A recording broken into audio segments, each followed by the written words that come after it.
Good afternoon, everybody. Um, Good afternoon, Joe.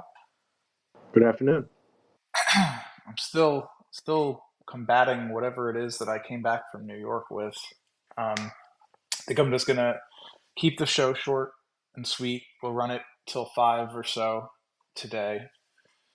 But as we come into the end of earnings, there's a good amount of stuff that we can discuss today, hopefully, before we shut the fucking door on third quarter results.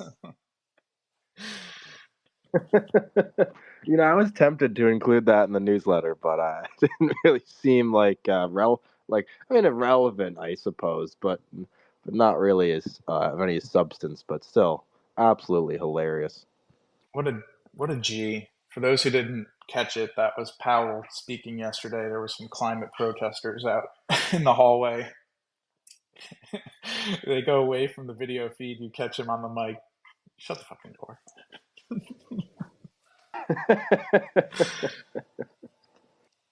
So let's, before we even go into the newsletter, maybe let me pontificate for a minute on Powell. Before we do, I know, let's get our little disclaimer out of the way before we get too far into this, Joe. If you could read that off, and I'm going to press start recording. Maybe you can combine the the two files to include our commentary just there. I'm sure that'll be easy for you, Mr. Video Yeah, Guru. yeah, no, not a problem. All Are we right. going? Ready? Yeah. All right. Wook Capital Management Inc. and its employees solely provide investment advisory services to family clients and do not provide investment advisory services to the general public. Furthermore, investments are highly speculative in nature and involve substantial risk of loss. We encourage investors to obtain advice from your professional investment advisor and to make independent investigations before acting on information that we publish. We cannot assure you that the information is accurate or complete. We do not in any way warrant or guarantee the success of any action you take in reliance on our statements or recommendations. Past performance is not necessarily indicative of future results. All investment decisions of an individual remain the specific responsibility of that individual. That's right. Do You are your own due responsible. diligence. Do your own work. God damn it. Don't blame us if shit doesn't go your way. I jest, but I hope everyone's had a nice week. Yeah, I've been, as I said before we pressed record, battling a little bit of a cold all week since I got back from New York for my brother's and sister-in-law's baby shower, which was wonderful. So we're gonna run till 5 o'clock. It's six after. Gonna, I guess, just pontificate on a little bit of Powell and where we're at with that side of things. Joe, if you would like to take the, I'll be running. And again, for people who haven't joined in on this, I'm sharing my desktop screen in the due diligence Discord. Which Joe, it would be good if you could join the handle probably uh, here, maybe so people know. Or I guess it's in some of the profiles, but um, either way, just share the link. We've got the Discord server uh, where I'll share my screen, any graphics or whatever, charting, etc. We're going to look at, but I'll try my best to make it unnecessary to be looking at it. But for folks catching the replay, you'll get that. So, anyways, Powell and Fed writ large this week. Where are we at? You've heard people getting a whole hubbubaloo about the long bond auctions and where yields came. They just have been really so choppy, and it's almost listless in a way because you have a captain who doesn't really have a good gauge of where the wind is blowing, and how he communicates is such that the market doesn't think the Fed has any sense of where things are. So we've gotten this rapid repricing of earlier in 24 cutting. And I'll add, it's important too to think about these priced futures curves. Like, there's obviously a large distribution of outcomes. There's potentially fatter tails, I think, than oftentimes are priced, especially when you think about everything going on in the world today. And I know that you can always make that broad-based claim, but we literally have an ongoing ground war that is consuming men and materiel, to put it bluntly, in Eastern Europe, and continued fighting in Gaza. it's we've gotten a supply deluge of sorts that's come in. I mean, from what we're seeing, what I'm seeing at least, you've got oil price coming down because you've got more supply coming to market, not necessarily that demand's being destroyed, nor was it being destroyed due to price. So, from a where do yields go next? I don't think we've seen the top. I don't think there's been a high point put in yet. I could, of course, be wrong, but let's see what unfolds. If there's obviously any sort of event that implies a meaningful weakening in demand, whether that's geopolitical or simply consumer not showing up throughout the fourth quarter here, then you could definitely see that maybe there is in fact some willingness to loosen rate a little bit. But I think that the expectation is that the Fed would be going deep into the cutting toolkit in 24 would you're probably getting what you don't really want, which is more of a hard landing, is why they're cutting sharply. So we'll see how it all plays out. That's my own prognostication and a little bit of, I guess, macro there for those who want that. But Joe, let me bring it back to the material you prepared. If I've got my screen up for the Wook in Review, which again, Joe sends us out on Friday mornings, just covering a few different interesting stories that we would like to highlight during the week. We're trying to consider what changes we might make to our social strategy going forward as we moved into 24. So if anyone did want to share any feedback, feel free to reach out to me privately or send us a note. But regardless, Joe, let me hand the mic off to you so I stop choking on my phlegm over here. Yeah, I'll get started with the first story of the week. I included, we have a Wookiee watch list. We have a few tickers on there. And again, for this upcoming year, we'll probably shift them around. But one of the tickers we have on there is Hood. Robinhood went public, was it 2021? And they reported earnings. And I it dropped remember about vividly because those 14%. motherfuckers went public around the same time that Dole did. And it was just a poor IPO week. And my Dole was perpetually a failed IPO, which I fully exited my PA. Sorry, Dole. Damn it, Vlad. An enemy of the apes and the bananas. But yeah, so they reported a drop in trading volume in the last quarter, and they said they're looking to expand growth in Europe, which investors didn't take very well. Stock fell about 14%, but yeah, they reported fewer monthly active users, down 16%, 10.3 million in the third quarter versus last year, which was 16% higher. Third quarter revenue rose 29% to 467 million, but it fell short of the 480 million that analysts were predicting. I found this fascinating. Crypto trading down 55% Yeah. over last year. I mean, no one is buying crypto on Robinhood anymore. You mean crypto It's not. users who, I guess when they say crypto traders, don't trust Vlad when they believe that he's the one who turned the Could you buy button imagine? off? Well, I mean, look how many trust Sam. I would trust Vlad over Sam. I mean, I don't like either of them, but oh my I would God, definitely trust Vlad over Sam. That's an easy one. that's that's fair, but that's like Vlad trusting got a like little bit in over his heels, deer caught in the headlights. His firm was undercapitalized relative to the just the onslaught of new margin accounts they opened up and the risk that those accounts bore.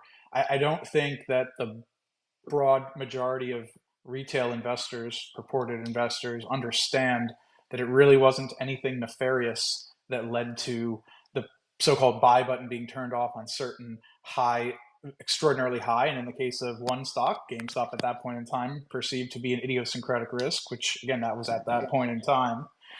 Uh, Vlad misrepresented things, and I think he caused a lot of harm for himself. But I do think from a product perspective, you noted crypto trading down, but options trading was unchanged. And the options interface and ease of use for many consumers, traders, speculators, and the cost structure with payment for order flow, which, for Robinhood, the options are even more profitable for, to have their gamblers YOLOing zero DTEs writ large. But the issue kind of becomes typically most day traders and most active speculators lose money. So, count balance questions and, what's their customer churn like, but it's a great product. I still have the app. I've had, there will be periods where I'll put some money in there for certain trade types, like spreads, maybe, where I don't want to pay any commission and maybe I can get a good fill. So, as a still, I consider myself a retail or, investor. That's how I, grew up. And while the situation may be a little changed, for those who know our backstory, and again, you can read our about us at wookcapital.com if you haven't heard of us or don't have any familiarity with that. But yeah, I mean, it's interesting. There's something to be said that there's value in the enterprise that they have in the tech stack. I think it's innovative. Some of the schemes they've rolled out for the IRA contributions and match, and the idea of securing a more steady base of just assets to manage as opposed to so much being fueled by money losing traders. So we'll see how it pans out. I don't follow the stock that closely, but thanks for bringing it up. I think it interests a lot of people, Joe.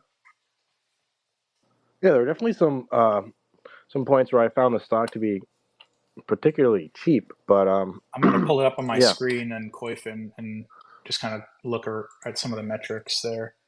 But I mean, what a crazy IPO. And remember, there was a gamma squeeze where they put option chain open and the stock ripped from, what was it? It I was in the remember that. high, it was in the 30s and it ripped to like 80. I remember writing a few naked calls. I wish I'd gotten some downside exposure as well, because the implied volatility, it just blew up. It went to, there were so many crazy volatility events in 21 in single stocks and memes. So that's what I will say, right? If you are in a position with a huge cash position, a lot of people I know carry large cash positions and have a view that maybe there's going to be a tail event that gives them an opportunity to be a buyer from forced sellers, whatever reason, with short-term rates. Again, I can fully understand why many people have chosen to put their capital into things like short-dated funds and bills.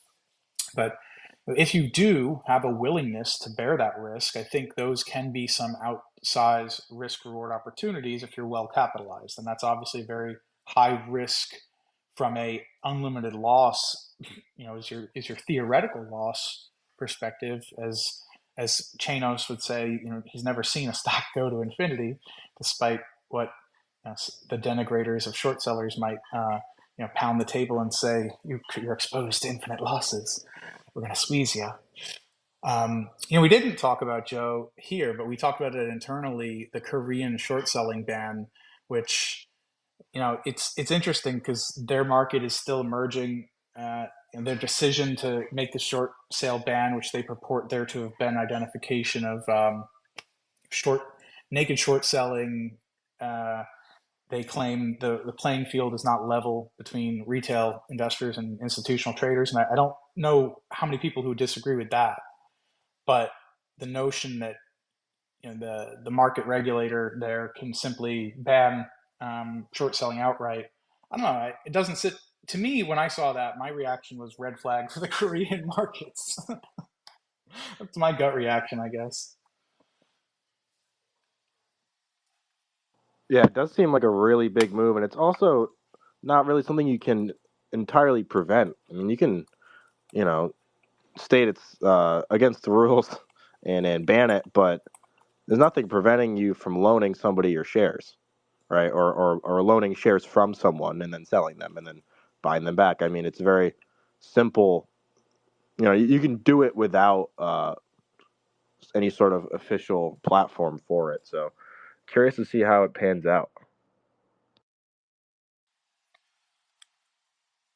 Yeah. All right. Just gotta hope everyone plays by the rules, I guess. Well, speaking of rules and the lack thereof, let's cover briefly here, since we hosted a call yesterday separately on the matter, our our our one publicly disclosed investment, which bear in mind, um, let me be careful what I say here. On behalf of Wook Capital, the firm I work for.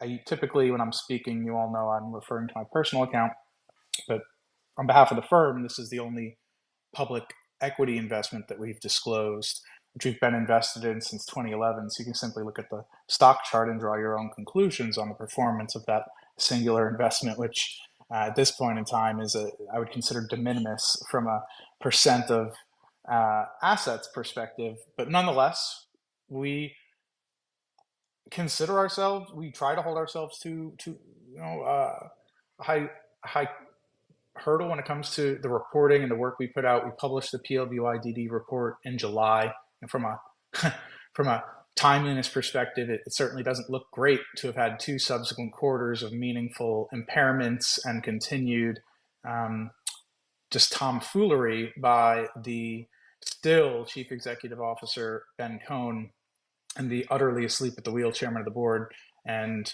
plurality owner Suhail Rizvi. So I had tweeted on my personal account, of course, which both Wook Capital and myself, although I don't have any beneficial ownership over Wook's shares, nor do Wook or I or anyone else have any sort of grouped arrangement with other investors. As I did mention in the call yesterday, though, I consistently speak with other investors while I've not yet spoken to Fortress, the majority creditor. I am aware from other investors and other individuals around the stock that the creditors had a falling out with management in the recent past, and their relationships deteriorated despite Ben publicly prior to that claiming how good their or implying how good their relationship was. Um, it's just really an interesting situation. You have almost like you're losing the game. You are handing the ball to the quarterback, and he's taking a knee to let the clock run out on himself and lose. It's really bizarre, and it's we'll see what the resolution ends up being. We know the company disclosed that there was an unsolicited offer by a Chinese private equity player for their Chinese business, which they'd put into a joint venture structure earlier this year in a manner where they retained 85% of the JV that was valued. I use valued with quotations at 250 million, with a Li and Feng manager, Charactopia being the brand manager of, and now getting a kind of a note for 15% of that JV. So who knows what the value will be? I mean, the deterioration in that business has decimated what I and we had underwritten from a cash flow perspective. The deterioration in the contractual licensing cash flows. They had a Chinese licensee that they completely severed relationships with. If you read their side of the story, which we covered yesterday, I'm not going to go into detail. I'll say that there were material breaches of the agreement there. Regardless of that's an agreement that Ben oversaw in 2019 when he was there purportedly renegotiating some of those contracts. So it all stems from failure at leadership. The market expects, as I kind of try to draw that characterization, that because you have the same quarterback who has either thrown incomplete passes or straight up interceptions in the form of capital destructive M&A, is going to be the one now running the show into the remaining few quarters of solvency that they have before what strikes me as an inevitable Chapter 11 if there's no change at the trajectory at the top and the direction here. The decision to embrace this rebranding of their failed Centerfold initiative as the Playboy Club, as I'll communicate in writing to the board, is simply unacceptable given what was communicated and promised from Suhail and Ben in private to multiple investors earlier this year. Ben has failed to achieve the necessary levels of performance, yet the goalposts are being allowed to move again, and we're into November here. So simply unacceptable. I'll be calling for him to tender his resignation, to do the right thing, as I've been calling for many months now, as well as, if he refuses to, his firing by the board. If he does not, at this point in time, I intend to oppose his board seat. We'll see what else happens. Again, we are not part of any group, though I would consider that I have good relationships talking with others who are interested and invested in the stock, that some of whom simply won't, right? You talk to people, people are not interested in taking the lead and being the one who steps across the line, and for what end is, of course, then the other question. There have been multiple offers beyond what they've disclosed from the Chinese PE firm, yet the chasm between what Cohn's inflated sense of self allows himself to mark the ASCAT, and what people are willing to bid is so cavernous. We're talking 5x plus spread between the market's enterprise value that they say this business and enterprise is worth, and what folks have come to the table, with cash and said they're willing to pay. It's simply stunning that they've dropped the ball on this and just so much more. So I'll do my best. I've been thinking about it for months, exactly what I want to say and what I can say.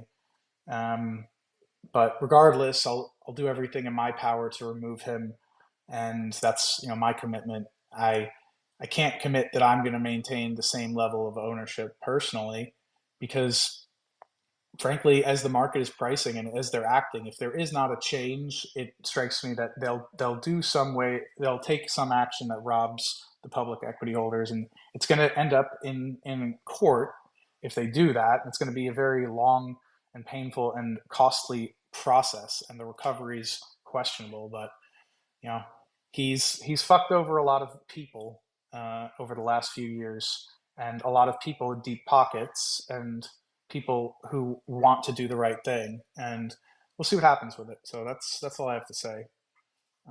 What's up, Jimmy?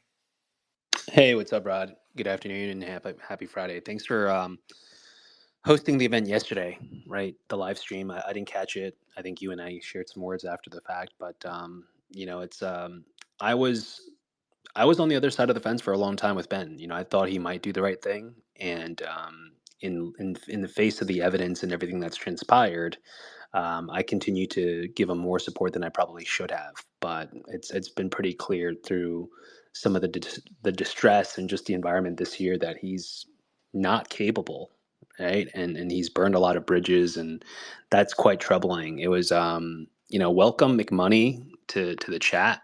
Yesterday, I think we had Satoshi as well, but some of you new guys and traders, and it's so depressing to listen to these stories. The charts look awful. And one of the things that I think about personally in this type of market environment, when I look at divergence between, QQQ and small caps, is just like compared to prior cycles, this whole generation of younger risk-taking investors, everyone, all the degens, they're speculating in digital shit coins. There used to be more demand for small caps, micro caps, for enterprising investors that were looking at companies that would trade relative to one another or what have you. But there's a huge pocket of the market today that's just kind of flown out of small caps. So I mean, these names have tumbled way further than I thought they'd go.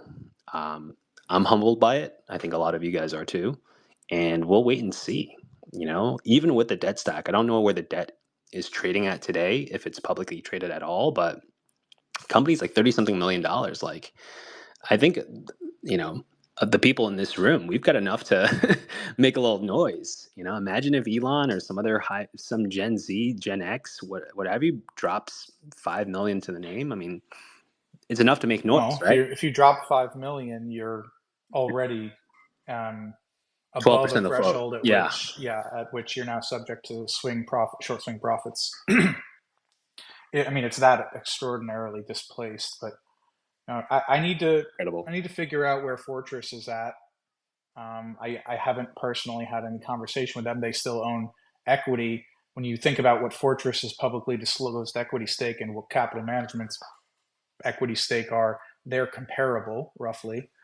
So, we are also, as I mentioned, we have no grouping, but we've talked to other investors. It's universal, and it's not just investors. It's creditors. It's former employees. It's even current employees. The utter and complete Ben Bernhard Cohn, whatever his full fucking name is. I mean, he's just been the decimator of capital. there's been utterly zero board oversight. And Suhail thinks it's appropriate that he can simply think because he's disinterested, he can't do the right thing, which is sell the damn business, get rid of Ben. From how much value Ben is going to see, in that outcome versus him lingering on a few more quarters here before Chapter 11. Look, there will be a brand owner of of Playboy, the intellectual property, and whether through the Chapter 11 all of those contracts are severed, right, which are retained. The Chapter 11 is one way it could resolve itself. There's other potential restructurings that don't include Chapter 11, but Suhail has to play ball, and that's the thing is I'm going to try to force some more action through sending this letter finally. I mean, I know Ben knows what I've been saying for a long time now, and the board will know in a detailed manner what's our perception of what's transpired and where we stand and where we need to go.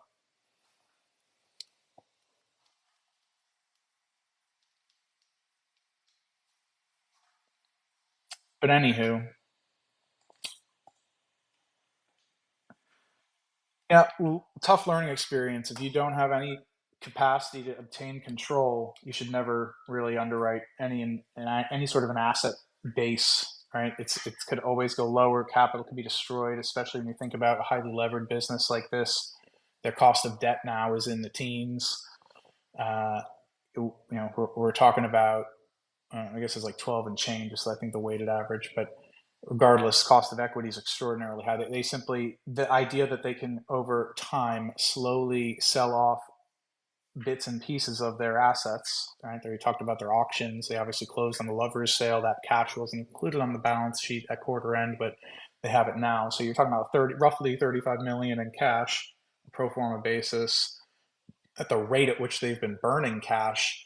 And then really it's looking to the amended and restated term loan and the fact that they've got to get within compliance of the covenants by the end of the first quarter of 25. I think it'll be going concern language at some point by the second quarter of 24. Could even be before then, depending on how things go. But I mean, look, on the bright side, again, we're still invested. We still believe the assets are fundamentally dislocated here. Honey Birdette, that brand, the fact that, yes, volumes were down, as you all know, there's several retailers that what I'll do is place, an order at the end of the quarter so that you can see if they use a sequential order numbering system, what their quarterly gross sale count was. So I do that. I've done that with Honey Birdette for some time, at least for the U.S. e-commerce business, and I saw that 3Q gross order count was down mid-teens year over year. Their global sales ended up being down 19% year over year. They went from something like 60 plus days of discounting in the quarter to 10. So the gross margin percent rose by 3 points, to somewhat slightly offset the sales decline. Look at that brand that they paid, 200, what was it, Jimmy? 230 million cash and some equity, which is obviously close to worthless now. 230 million cash raised from a sale of $200 million of equity at 46 or 43 was the net. So, I mean, it's just a bizarre capital allocation monstrosity, failure. And Ben has had to go for some time. But again, it's just been a horrible case study and learning experience for us as investors, as young investors who, have an interest in, prospectively being activists when need be. And as I noted, I will be sending the letter, from a crossing the line and, deciding on what the next steps are. We've been thinking, what is the point of investing any incremental capital? What is the point, of and even at this level, it's still, the stock closed at 51 cents, 51 cents. an all-time low, or I guess a penny above the intraday all-time low. So 38 million market cap. The net debt should be 175. So something like that. So we're talking like oops, 210 Mm-hmm. million enterprise value. I mean, look, I know the Playboy brand is going to go for more than half that in bankruptcy. The issue is how much money gets lost to the lawyers if it goes through bankruptcy. So it's like, how do you get something where you get Suhail to see the light? And, and it's going to take. It's almost like it's going to be too slow anyway, just given how the board is structured. Yeah. Right? You have only 2 of the 5 seats up for re-election. I can oppose Ben. Perhaps I can beat Ben. Um,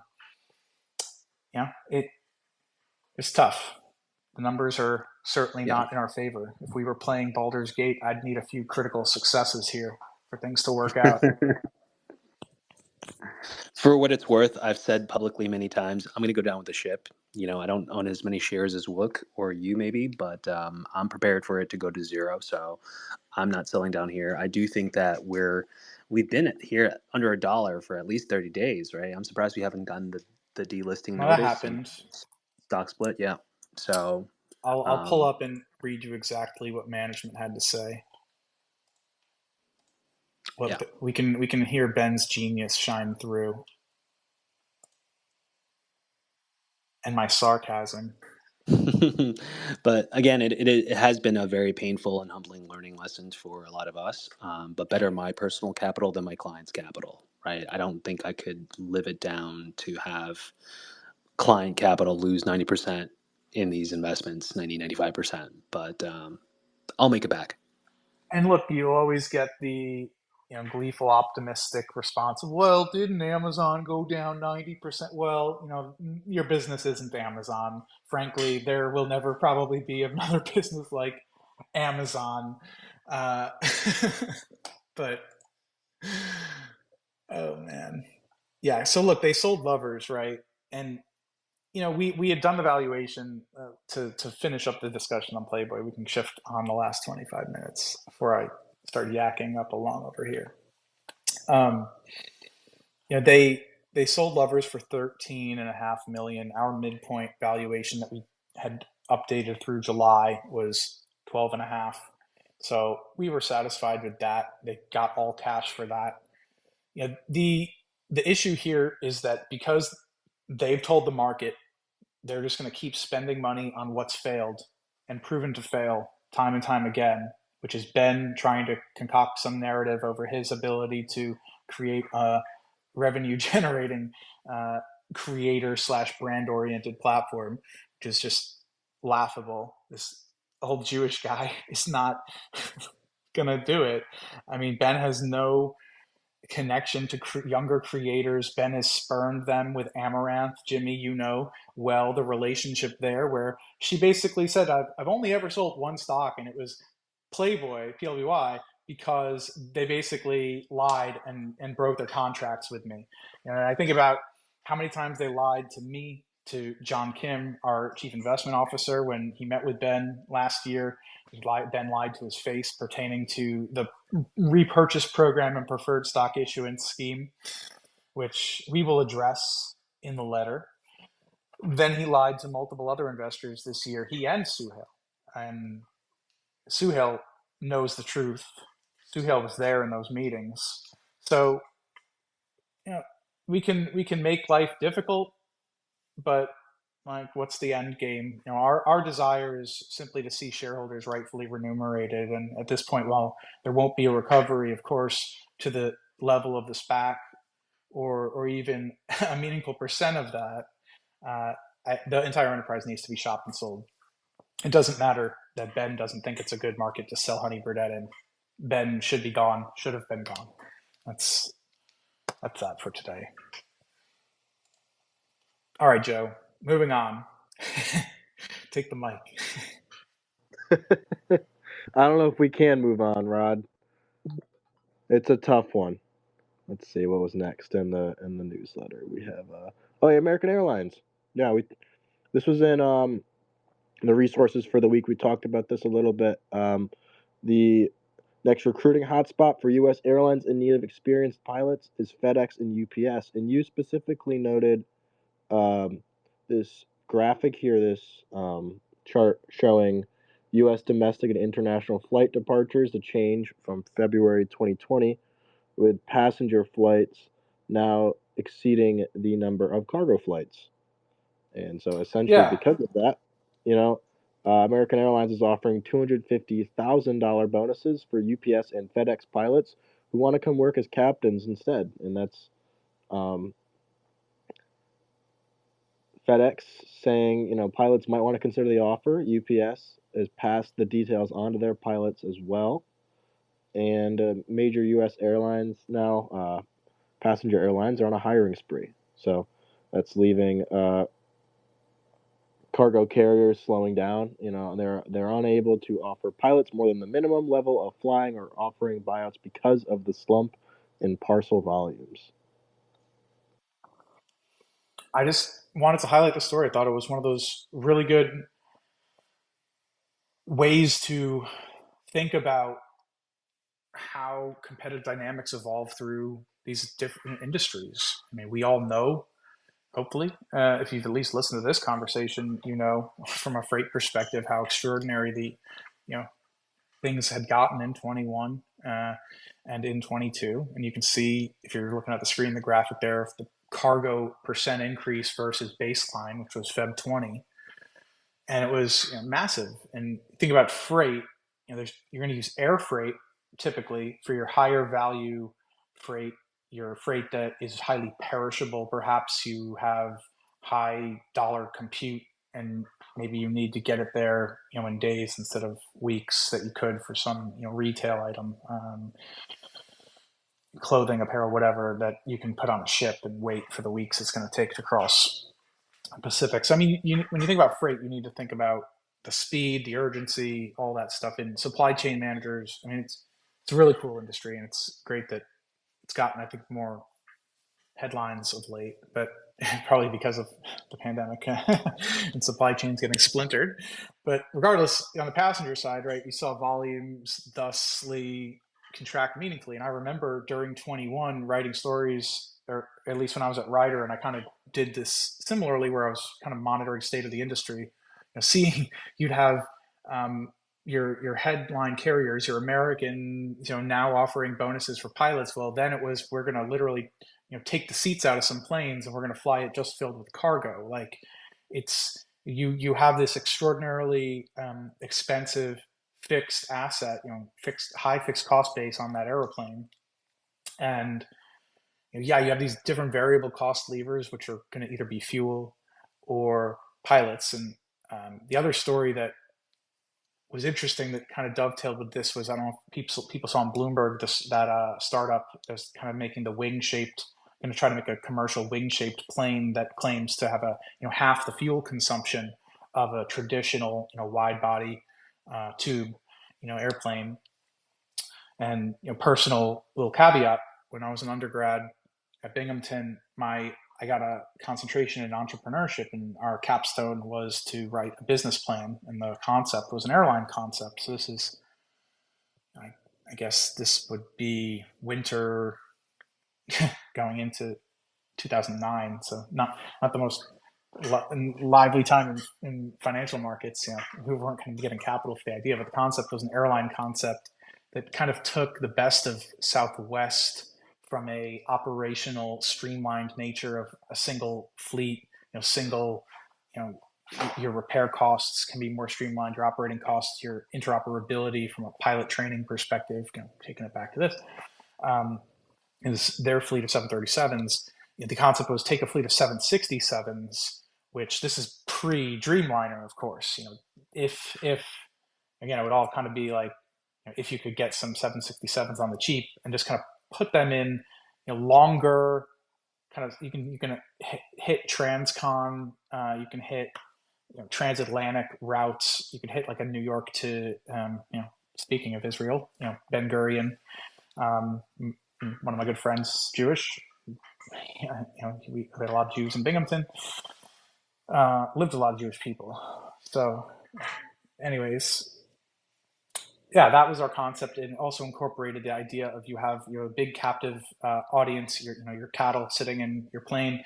who are staring at the seat in front of them. This is pre iPhone getting too far into our livelihoods. And it was the concept was you would build it into the seats. You'd have a screen interface where customers can be entertained, etc. But you do like product test marketing with regional food type products where kind of slotting fees make it cost prohibitive for them to really be able to get any sort of broad big test exposure. Like try and let those products get tested, get consumer feedback. You've got the demographics of who's in the seats, yada yada. You take it from there. But that was kind of like coupling that with the consistent fleet and then also a consistent price. You can therefore, since your cost structure is so largely in the same plus or minus band, you could offer kind of pricing on you're literally letting people buy miles that are usable on any route. And then you just have to also think of it from you're going to then have, hopefully, right, with a lot of customer deposits, a nice negative cash conversion cycle. So whatever. That was our project, Evolve Air, that never took flights. But anyways, it's just interesting to see the massive pendulum swing back to passenger is up somewhat. Passenger is likely to keep rising, and especially on the domestic side. So yeah, pilots are a limited supply. There's only so many of them. A lot of them have gotten old, and American offering a $250,000 bonus doesn't surprise me in the least. When I used to do truck driver sign-up bonuses when I was pricing dedicated contract carriage at Ryder in 2018, which was one of the late freight market boom cycles, I have 10,000, 15,000 for some drivers to get them on a route and get them seated in the truck, and that's what the market would bear because you have a limited relative to supply, a really tight market, and you're going to try to get that supply out of somebody else's hands, and you're going to have to pay up to make it happen. So interesting to see. We'll see how long this goes on for. The cargo will bounce back eventually, but the issue is they built up their networks. They expected UPS, FedEx, Amazon. They expected a bigger continuation, I think, of the step up in e-com and parcel and freight, just general freight related demand that happened. So that's come back to more normal levels. I mean, it's a freight recession from a volume perspective, depending where you look. And yeah, that's my rant.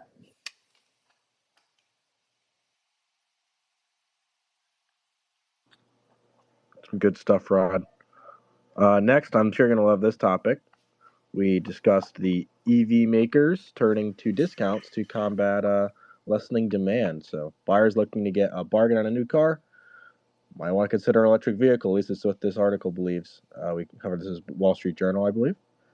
As sales growth has slowed for EVs, automakers and dealers are slashing prices and piling on discounts to clear out unsold inventory. We know Tesla's been slashing prices, but also Hyundai and Ford are also offering cash rebates as high as $7,500 on some models. Others are resorting to really aggressive lease deals. There's also some incredibly low interest rate promotions in an attempt to make pricey EVs more affordable. And then there's these two charts here talking about the EV discounts rising and EV sales slowing. Yeah, I see, Ben, you're listening, and I know we talked about this in another space. Kind of, there's so much useful public, freely available data from companies out there. Cox Automotive is one of them, where you can, as a retail investor, get really good visibility into which brands have what supply in the market, the trends in new and used, from what Cox puts out. And the graphic is, at least that they're lifting here, is the percent of or the cost of financial incentives as a percent of sale price. So for EVs, that has risen from about 2% at the start of the year to just shy of 10%. So Joe mentioned leasing. The way in which the Inflation Reduction Act was structured with the consumer, there's a lot of moving parts. For some consumers, at least if you were doing it this year, right, you wouldn't get that cash at the point of sale. If you purchased the vehicle, you have to wait till your tax filing. I believe what I read is that come 24, that will change, and that at point of sale at the dealership as a purchaser, if eligible, you can. But remember, there's income constraints that you might not be able to take that $7,500 up to $7,500 tax credit. So leasing, however, the way that they structured the leasing language, and at least Treasury has opted to enforce, is that you can, even if you're not eligible, which I unfortunately or fortunately find myself that if I wanted to purchase it, I'd have to figure something out. But if I want to lease it, that income eligibility issue doesn't necessarily come into play. And it's led to a mix shift for licensed consumers leasing EVs, and we'll see how long that shift is. I would imagine it's just a market aberration, and because of the favorable nature of it.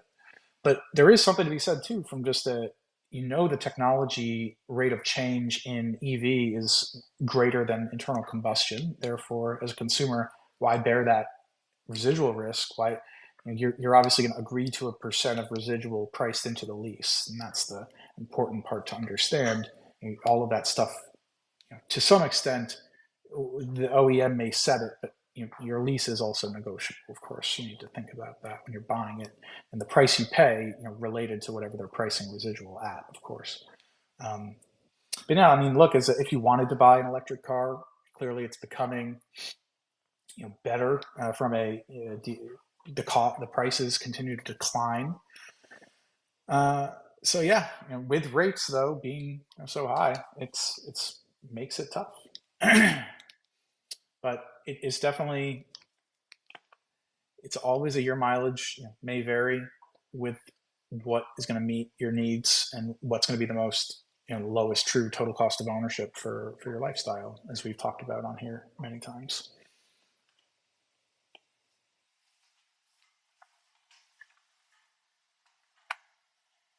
But generally speaking, I know you're 3 weeks away from cyber, whatever we want to call it. I tend to think that there's probably more of this to come, where if you've got this big over inventorying and rapid growth in EV inventories, again up from 25 days to roughly 60, 5 days in from the start of the year to the latest data point from Edmunds here. It's not good, especially when you look at the total, which is obviously weighted by ICE at high 30s. Yeah, we'll see. And this is why so many of the tech bros want the Fed to slice rates, because Elon knows he needs he needs rates to come way back down if he's ever going to make any of these promises be met. Let me not go on an Elon rant here. So tangential to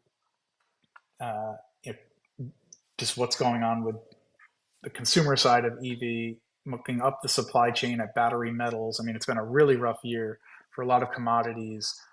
You've got lithium down 70% year to date. That's compared to the broader commodity spot index down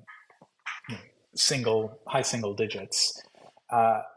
Nickel, cobalt, other major components of lithium-ion batteries down meaningful double digits as well.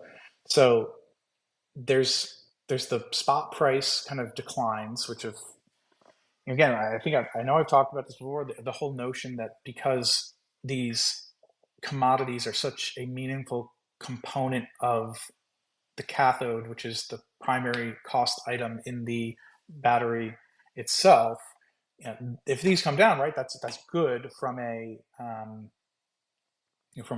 cost perspective for consumers, perhaps, for as it flows through the supply chain at lower prices. We do have this reporting from, I think this is benchmark data, benchmark mineral intelligence data, talking about how you've got a little bit of oversupply through till the back half of the decade in, nickel and cobalt. Lithium's a little more balanced, but for all of them, at least right now, the modeled demand, it continues upwards at a clip, whereas supply, at least again right now, we're talking about supply coming online in 2030. So it does take a long time to bring incremental supply online, but I have to think if the market believes there's a big disconnect, that you'll see more of that. And we've kind of talked in the past about how much of that's coming from whether it's places in Africa or Indonesia is a major global supplier of nickel beyond just China, who of course we all know has somewhat of a vice grip on a lot of this battery and mineral supply chain, upstream supply chain. So yeah, I guess the story there, and if you look at a lot of the stocks that are related to those commodities, they've had a rough year, and it's going to be a bumpier path to cleaner fuels than folks might otherwise have wanted or expected. But yeah, and just a reminder, we did host a little bit of a roundtable with Recyclico Battery Materials CEO Zarko Maselja in July. And Zarko's company has a novel patented process that they are working on getting their first commercial plant into operation with a joint venture in Taiwan. So they picked the best parts of the world from a geopolitical risk perspective. But no, I definitely dig into that replay, and I've followed the industry in many ways for many years. So it's interesting stuff. Always love talking about it.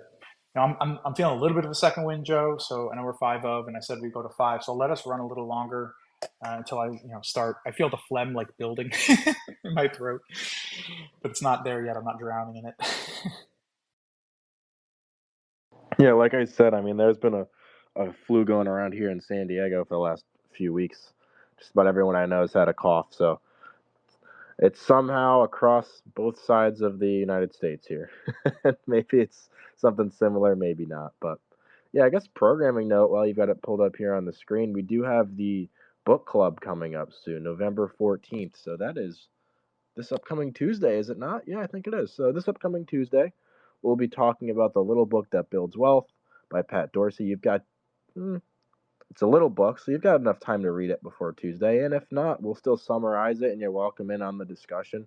We host these book clubs every month, and coming up on the last one here of the year, I think we may try to fit in one more book, but it'll be tough because I haven't really decided on what one. So open to suggestions. It was supposed to be Nathaniel Popper's book on GameStop, but that's been postponed till next year. So if anyone has any suggestions, feel free to shoot them in the Discord. We've got a thread on that, and you can let us know what your favorite finance book's been, and maybe we'll talk about it. So yeah, tune in Tuesday on the Discord server. You can join that, wook.gg. In your browser, we'll be talking about The Little Book That Builds Wealth by Pat Dorsey. All right, cool. Yeah, so that's it then for the prepared stuff. Got to cover hopefully a good amount of stuff. If people want to chime in though, please, I'll definitely let's keep this going. If people want to chit chat through for 15, 30 more, if anyone wants to request to speak on any of the topics we covered or otherwise, feel free. Otherwise, if no one wants to hear my phlegmy monologue continue, Rod, if I could hear you say phlegm one more time. I literally muted it, and what came out was gross. So I just grossed everyone out. Enjoy your afternoon, folks. Now. Yeah, I think I lost my appetite, Rod. Hey, Monative. Happy Friday, sir. Good afternoon. Happy Friday. Hope you had a good week. What a crazy 2 days. Yesterday was complete overreaction, and today was like, oh, okay, if we overreacted yesterday, let's do even more today. It's wild, and just the continued onslaught of capital into the large, growthier things when we get these wild reversals. Yeah, but it's that stuff getting the bid. So I started digging more into that data, Rod, and it's not surprising. I'll send you some more details. I have to do some tweets, but I'll send you some more. So looking at Russell Dash, the definitive dashboard for Russell, versus S&P 500, the contrast is stark. the growth rates are so wildly different, right? So quarter to quarter or year over year, Q3 growth rates for earnings in S&P, was up 6.3%. When we started this quarter, was supposed to be up 1.9%. So the earnings have come in much higher than expected. A lot of it is related to, managing the cost side, but there are a few other things, right? So some of it is one times, part of it is not, and it's how you separate it that's important to whether this is sustainable growth. But that same data on the Russell side is pretty ugly. It's a negative 7%.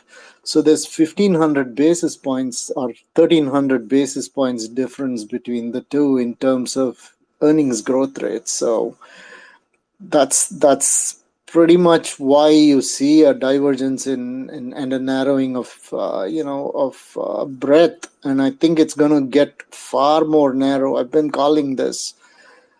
I don't even see the bottom of S&P 500, the bottom 150 companies are not in any good shape.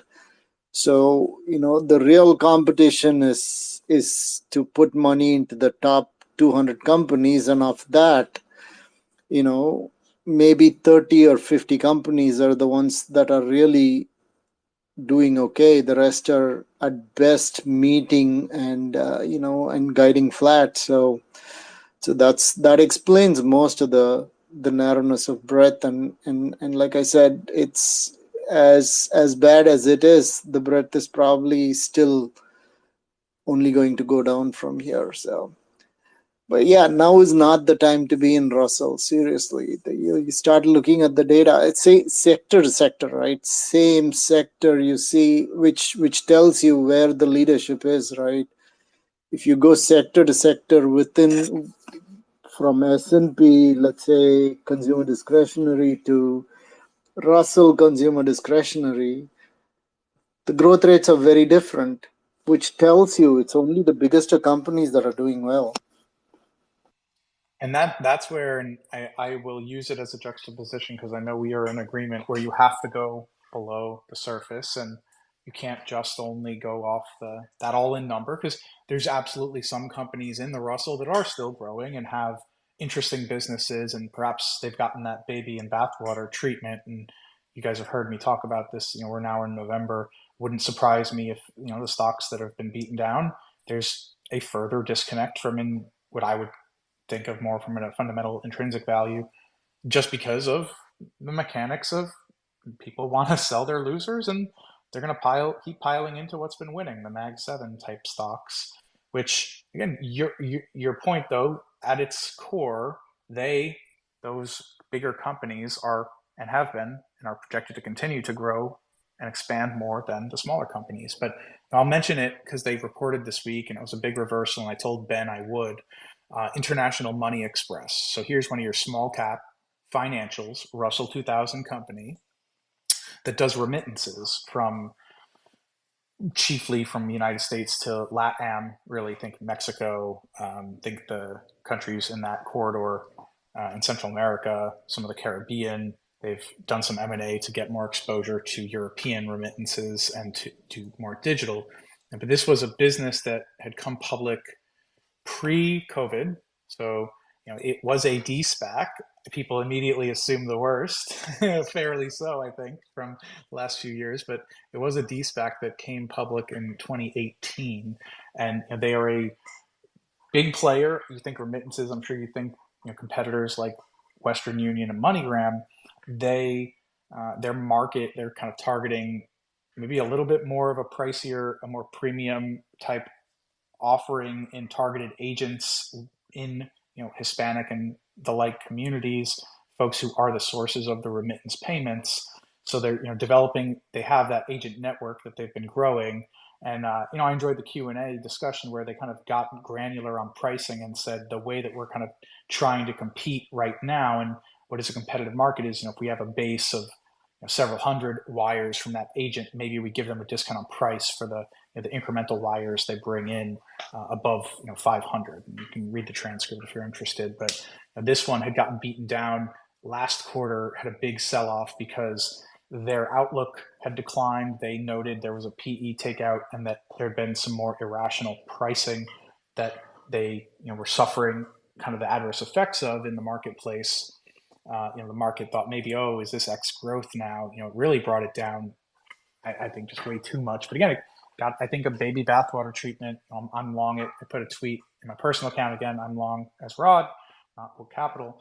But I put a tweet out about that with some of the metrics. I mean, it's, look, there's obviously payments have various competitive threats, but the remittances business, as we hear, keep hearing, the supply of labor in the U.S. is continuing to grow, and that's good for remittances. In that space, have you looked at Remitly? No, I haven't. Same exact story. They are growing top and bottom line at over 25%.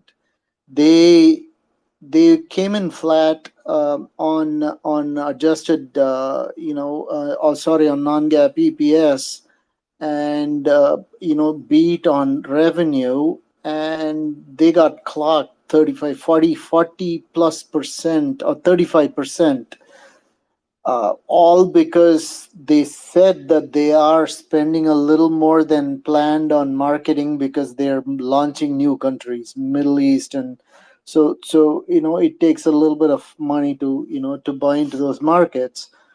And they increased growth projections. They still got clocked. I mean, this is what, sub $10 billion company, but that's the same story. I have a big position. I added a large chunk, when it went down.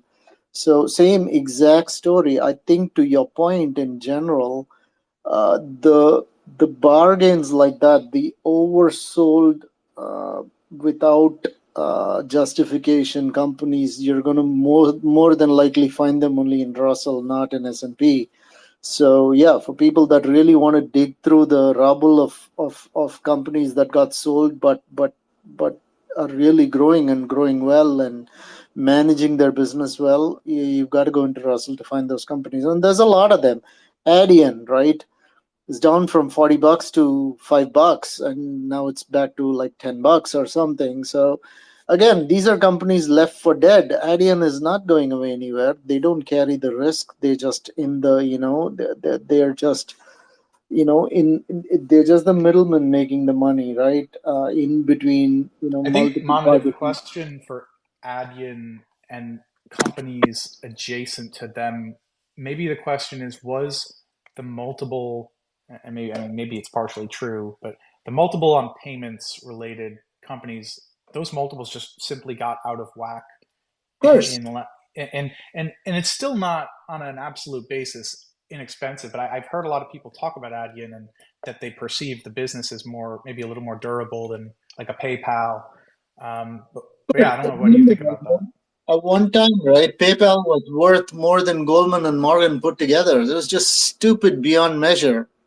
It's just moronic valuation. Yeah. So was Adyen worth $40? Probably not. But was it worth $5? Certainly not. So the answer is maybe $15, right? So I think all of these got far ahead of their realistic valuation, even accounting for significant growth, and they got sold off far too much.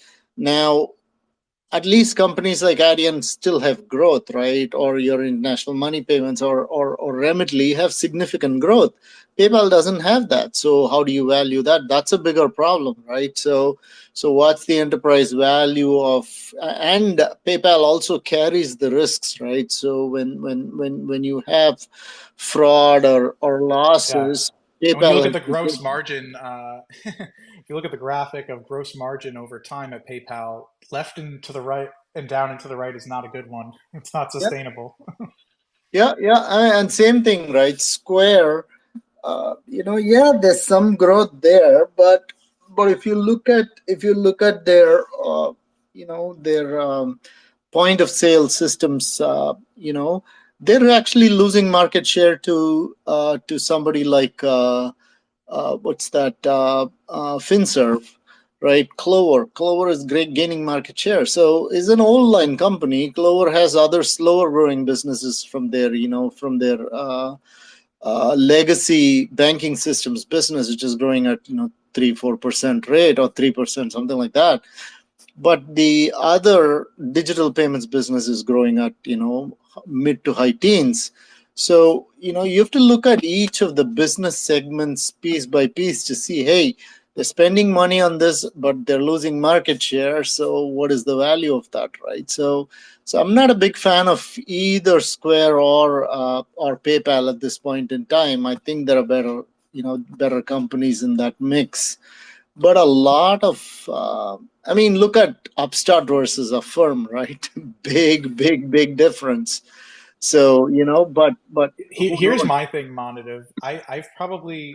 I've always been guilty of not doing this, which is to just stick with the one who's a winner for a reason. And it's like, if I really want to get into payments, am I going to do much worse than getting into Visa or MasterCard and get myself a pretty solid, low teens EPS growth, maybe, or at least, pushing up into double digit teens EPS growth over time? I'm somewhat of an autopilot instead of paying, and they're not too rich still. If you don't think there's major disruption coming for the, I guess, Well, entrenched payments we players. don't know that, and I think that's the risk for Visa and Mastercard is is is these intermediary services that are being run up in uh, by different countries, like India's UPI, right? It could, with enough extensions, completely subsume the services of Visa or MasterCard. It's not there today. Same thing with FedNow. Eventually, you could build on those APIs and not need to pay Visa, or at least, force Visa's take rate down. But again, that's years away, right? So Visa or MasterCard for that matter. But right now, you know, it's not a bad place to be. I mean, Western Union actually surprised on the upside this quarter after a few quarters of pretty bad earnings. So I think payments business has a lot of hidden value still, and even the biggest of them has some value. Interestingly enough, right, some of these outperforming is helping financials because they got moved from technology to financials 2 quarters or 3 quarters ago. So they're starting to, that's almost $1 trillion of market cap when it was moved. And that's helping financials, do a little bit better, actually. That's a good point. I actually had forgotten about that one, and I'm seeing it on my screen. Financials. um, Yeah, people that all right. people that look at sectors, it's a weird thing. So, most things are in the right place, but you'll find a doozy here and there. Like, what the heck is this doing in this sector? It just makes no sense. So sometimes, yeah, you have to really look through and see what sector they really align to. But it only matters if you're trading, if you're Yeah, trading the indexes, right? So for sure. Um, Good stuff. Good stuff. Chris, haven't heard from you this week. I think, my friend. How are you doing? Hey, how's it going? Yeah, glad to be here. I remember you were talking about airlines earlier in today, Yep. Yep. and one I've been watching for a while. Um, Unfortunate, but Did I pull the Spirit right one up on my? Yeah, I have it on my. I just Spirit pulled it on my Airlines. screen, and I guessed right. Yeah, they have a current antitrust sort of lawsuit being filed against them It's by an the DOJ. interesting special situation. I've not touched it. I've been reading more and more about it, and I've seen some interesting perspectives. What do you think about it? Yeah, I've been following it, and a lot of lawyers have taken to Twitter to talk about it, and um, it's It's funny because you read the comments coming out of this trial, and like the defense is basically saying this, the Spirit Airlines is saying that if this merger doesn't go through, like we're toast. Um, they're saying, the economics of their business is, going down, they're not doing well. So of course, when like shareholders, right, hear that, right, they sell, right? So like right now it's around like $8 a share, $8 to $9 a share, and the deal price is like $29. So clearly the market doesn't believe that the deal will go through. Um, but yeah, like It's really, and there's layers to it also because they have a lot of debt, and I mhm. understand there's a breakup, right? There's a breakup if the litigation prevents the deal from going through. So it's like, where do you want it? Do you want to play in the bonds somewhere? Do you want to structure any sort of trade? And it's just an interesting thought exercise, at least. I don't know. Have you looked at the bonds? I have not done any digging like that. Yeah, I mean, of course, with bonds there wouldn't be as much upside, but yeah, potentially safer.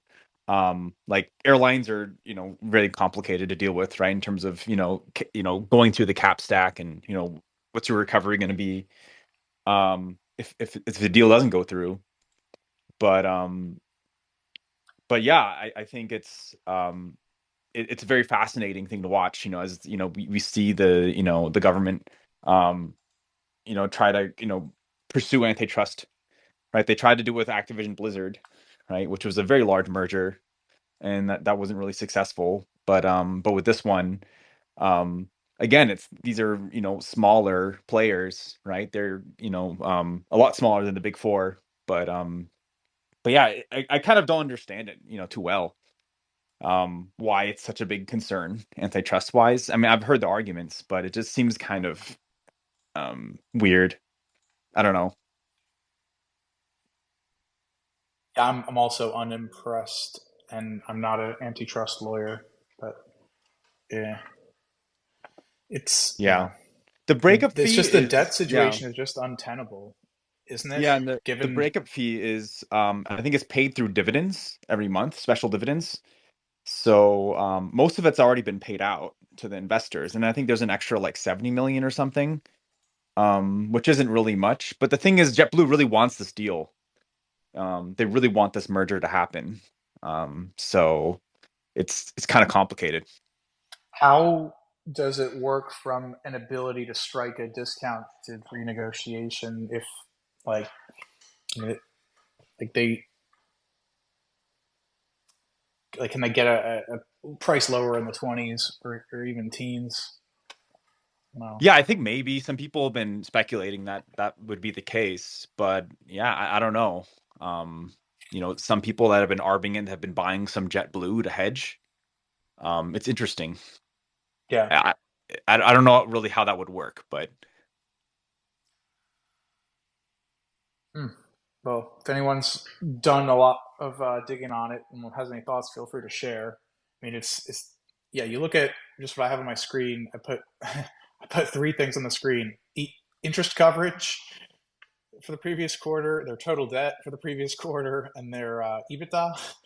And it's unfortunate because they had positive EBITDA, and then COVID hit, and they've had a couple quarters of positive EBITDA since then. But this latest quarter, they had a negative 120 million, and yeah, that total debt number just keeps going up. It was uh, it was 3.5 billion pre-COVID, and now it's about double that. So just another one of those. So like, if the deal doesn't go through, there's going to be some sort of a restructuring, but what is the end state? How much do you want to bet? Where do you want to bet? I don't know. I feel like I clearly don't know enough to make any informed bet right now. Therefore, I will not bet. But yeah, and if Spirit does go under as a result of the deal not going through, what does that mean for the DOJ? Like they kind of let and what does that Spirit. mean for me, who has certain routes that he uses on Spirit that gets him to? Like, I don't like that as a consumer.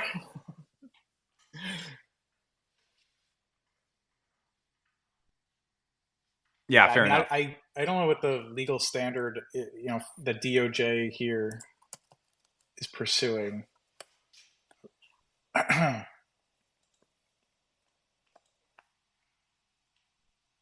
They say it will lead to higher fares and fewer flights. and I guess to your point, in the absence of the deal going through, we're probably going to have fewer flights and probably higher fares. If Yeah, you have a probably. competitor fail, I mean, and then what? Do people buy the assets? I actually am really not familiar with airline restructuring, even though I noted it was more on the operating model rather than the financial model that we did the work. So I don't know what would happen. I mean, you have assets with real value. I don't know what mix of owned versus leased they have. You're going to have the leases sold. Who's going to want those aircraft? I mean, yada yada.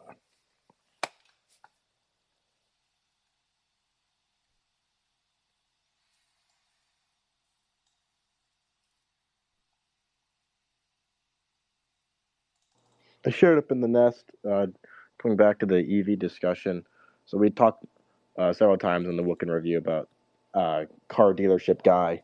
Granted, I think he's exaggerates his stories to make them a bit sensational, which is expected now that X pays you for your views. So you better make things sensational if you want to make a living off of it. But he shared that Tesla started listing their vehicles on cars.com, which is new for them. They've never sold new vehicles outside of their own platform. So it's interesting. It's interesting to see that Tesla's exploring new avenues to peddle their Model 3s. Tweet is pinned in the nest, and there's also several other tweets of his that reference slowing EV sales, such as, see this one, Jaguar having cars on their lots for 327 days, which is pretty much a full year of an EV just sitting on the lot. Not great. Yeah, it goes back to the discussion earlier. If they're adding outlets looking to sell, then they have one of two problems. They have more vehicles to sell relative to demand, or the demand has fallen and they're looking for other places to sell the vehicles they were producing. Either way, it's probably not good. I guess it would be my interpretation. His claim, which I think he's somewhat of an unreliable source, and just another one of the people trying to get clout for views. But yeah, it's not good for Tesla. He's saying it's a form of advertising for Tesla. Okay, I mean, I guess you could think of it that way. That's creative. I don't know. I don't see it as a positive for them. Yeah, me neither. I think Elon's tried for many years to have full control over his um, sales and distribution, and the fact that they're now looking to rely on some third party vendors is clearly a sign of some form of desperation. Whether or not it's severe or not is subjective, but it's definitely out of line for their typical business practices.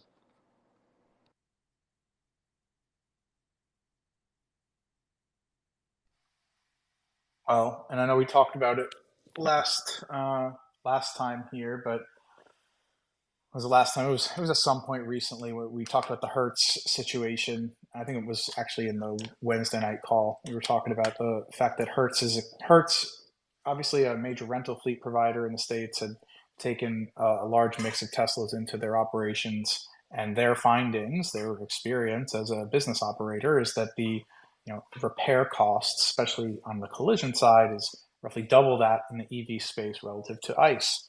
So look, sure, as a function of that, the mix of sensors and that equipment versus the mix of sensors and the base bare bones ICE that Hertz is probably operating, of course. Does that change the reality that it's a higher operating cost? No. So the economics of the use cases, if you have a rental fleet, you're going to have collisions, and that's a real operating cost for you. So you need to price accordingly. And that therefore would be needing to price your Tesla rentals, all else equal, higher than you would for a vehicle that doesn't have that same expense. So it's there's been a lot of challenges to a lot of preconceived notions. There was one other big story. It was, I think, the Bloomberg Big Take. Just to go back to my diatribe to take us out on, I guess. talking about labor and how, look, this is the number I heard for many years. Everyone was using this 30% reduction in labor required to make EVs compared to an internal combustion vehicle. And kind of the take was that, well, for most of the US based factories, at least, they haven't even gotten to parity yet.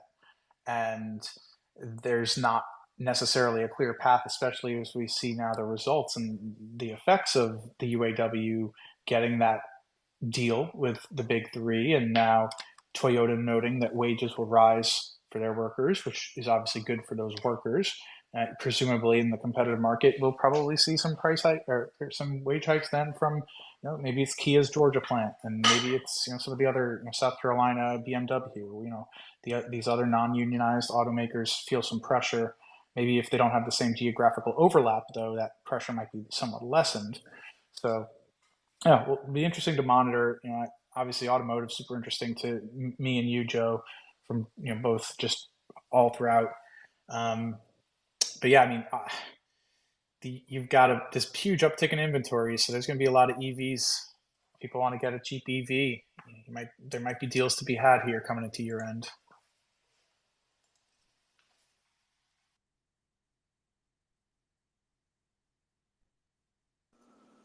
So, all right. Sick one. I know maybe you want to give a little, I don't know if you wanted to chime in on what's going on now with the resolution to another part of the strike. Probably going to wrap up here in 15 or so, though, but I want to let you get your word in edgewise before we do.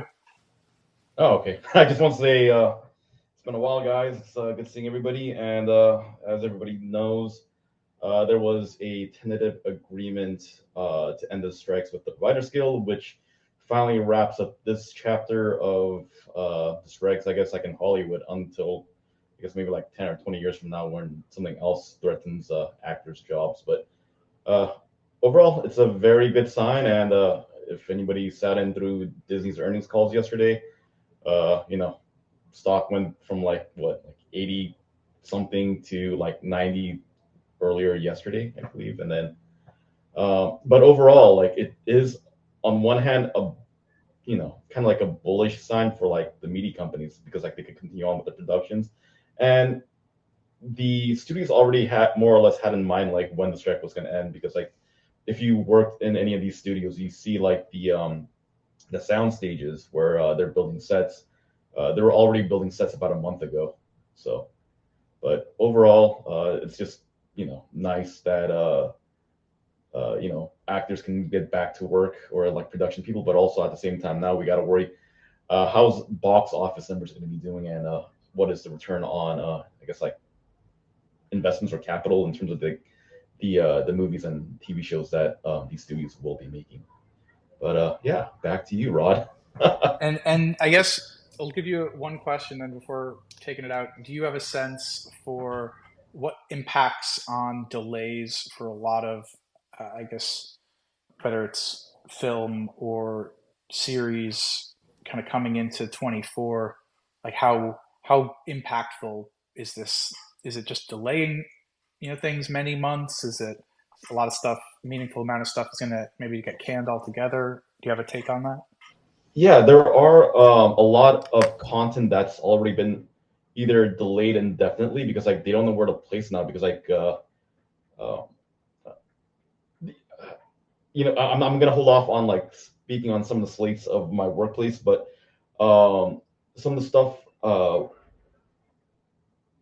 Wait, how long has the strikes been? I mean, like the writer strike's been since it started like around like the December through February, and then up to like summer, and then like right now the actor strike, and it started from sometime around summer till Got about now. 5 months for writers, just under 5 months for writers. Yeah, so we're talking about like at least 6 to 8 months, depending on like when the production happened for like some of these projects. They're either getting pushed back or they're getting totally canceled because like there's no production time, because there's already things already set in slated for production right now versus some of the stuff that they got to catch up on, unless it's like a AAA title, whether it's like Ghostbusters or Marvels or Star Wars or something like that. So But a lot of the smaller productions that were able to get shot and done before the strikes happened, they're at the studios. They're in the backlog in terms of post production, so they're going to be either on TV or film for those studios. So like if you look at let's just say Searchlight Pictures, they already have their slate of movies being in post production, or some of the bigger ones that did finish principal photography before the strikes or during the writers portion of the strikes, not the actors portion, and they were shot. We're wrapping up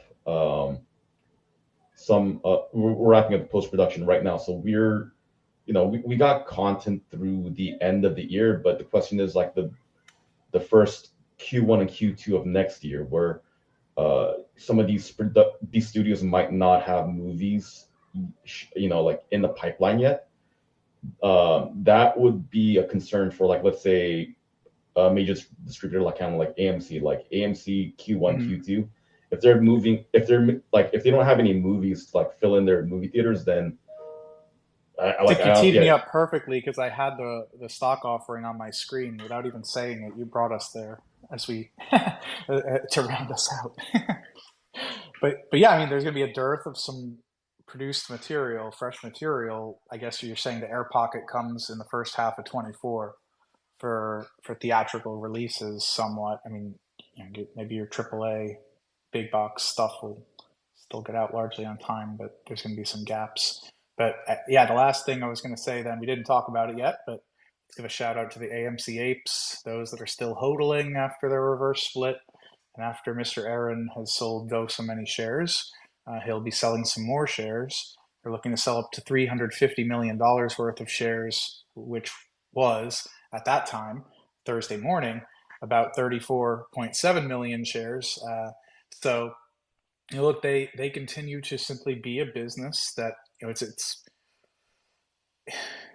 a meme. The operating business, does it have a reason to exist? Sure. Will there be movie theaters in the future? Sure. Does AMC Entertainment common stock survive, over the next few years? I don't think so.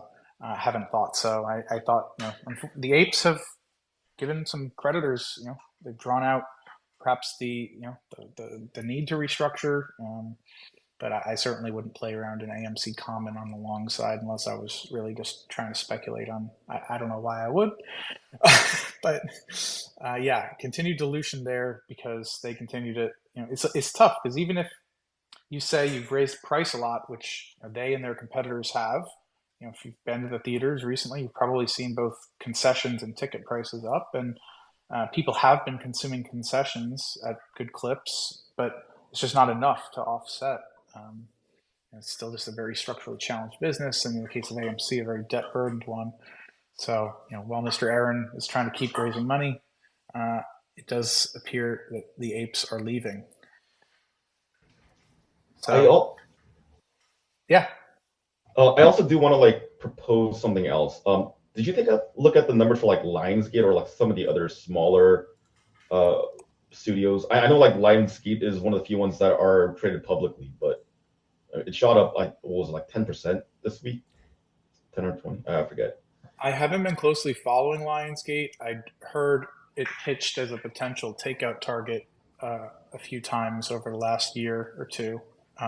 What was it? Good results, or what, do you know? I think it's a macro thing that I kind of want to bring up. So remember what I told you about the smaller, more indie style productions, how Disney has Searchlight, Warner Brothers has I'm drawing a blank, but then there's A24, Lionsgate, and all that stuff. Not the crazy major pictures like the blockbuster franchises, but the indie style. For instance, this year you saw the Banshees of Inisherin, or Past Lives, or just a lot of the stuff that hit Telluride or South by Southwest, or some of the film festival circuits. A lot of those film companies are probably doing a lot better than the major ones because of the strikes right now, because they're a little bit more lean, or they're a little bit able to just maneuver a little bit better and just hold off a little bit. So that's also a thought that I had. appreciate the perspective as always, Sick. I'm gonna take it out though and wrap this thing. I very much appreciate you chiming in. It's always nice to hear your take on the industry that you are in, Chris. Always love to hear the special situations that you bring to the table, sir. Curious to see how Save and JetBlue resolves itself in Monative. Always love to hear your perspective on the market and on the stocks and the things you're seeing. So thanks very much, folks, for tuning in to our weekly Wook in Review. As I noted, we'll be back, as Joe noted, rather, we'll be back in Discord on Tuesday night at 8 o'clock to go through the book club. So we hope to catch some of you in there. If not, that will be recorded, and Joe will get it published on our YouTube, where this, as well as our other content is featured. So thanks, folks, for your interest and for joining the discussion this afternoon. Hope everyone has a safe and enjoyable weekend. And definitely wash your hands. Try to minimize spread of bacteria, because it is sick season as one of the sickly infected ones out there. So have a good night, everybody. Talk soon.